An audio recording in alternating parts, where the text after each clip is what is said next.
Dahil sa malawakang pinsalang dulot ng Bagyong Pablo noong nakaraang taon, hanggang ngayon marami pa rin daw ang sumasailalim sa stress debriefing sa bayan ng Katiil sa Davao Oriental. Malaking tulong daw sa muling paghilom ng mga residente doon ang patuloy nating pagsuporta sa kanila. Kaya naman sa pagdating ng mga yero at mga pakong ibinigay ng GMA Kapuso Foundation, muling nanumbalik ang saya at sigla sa mga barangay na ating natulungan. Masungit ang panahon sa araw na ito. Tuloy, nakaabang na naman ang mga timba sa kisame ng bahay ni Aling Nansita. Tumutulo kasi ang tubig sa bubong nilang trapal. Kaya noong mabalita ang magbibigayan ng yero. Sus, sige, ang happy good mitanan sa barangay Baybay kay kami ang napili sa taga GMA. Malaking tulong good ang GMA sa amin kasi walang nag-ano dito sa amin na magbigay ng yero. O, tapos magtayo ng bahay. Ngayon lang nakatanggap mi ng yero sa tulong ng GMA.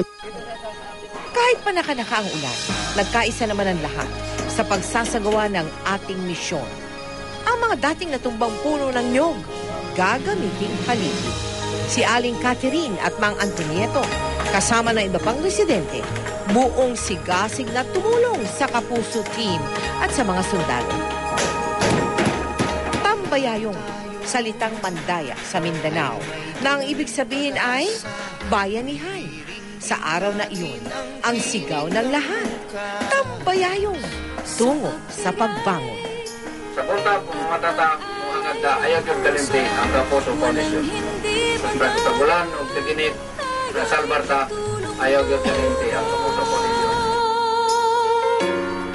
Sa ating pagbangon. Patuloy po ang pagsasaayos ng mga bahay ng mga residente doon. Mahigit 100 bahay na ang ating nabubungan simula nung nakaraang linggo, katuwang pa rin siyempre ang mga residente ng barangay at ang 67th Infantry Battalion at ang 544th Engineering Brigade ng Philippine Army. Para po sa mga nais makibahagi sa aming mga projects, maaari po kayo magsadya sa aming tanggapan o magdeposito sa aming mga bank account o anumang sangay ng Cebuana Luwilier. Maaari din mag-log on sa www.kapusofoundation.com.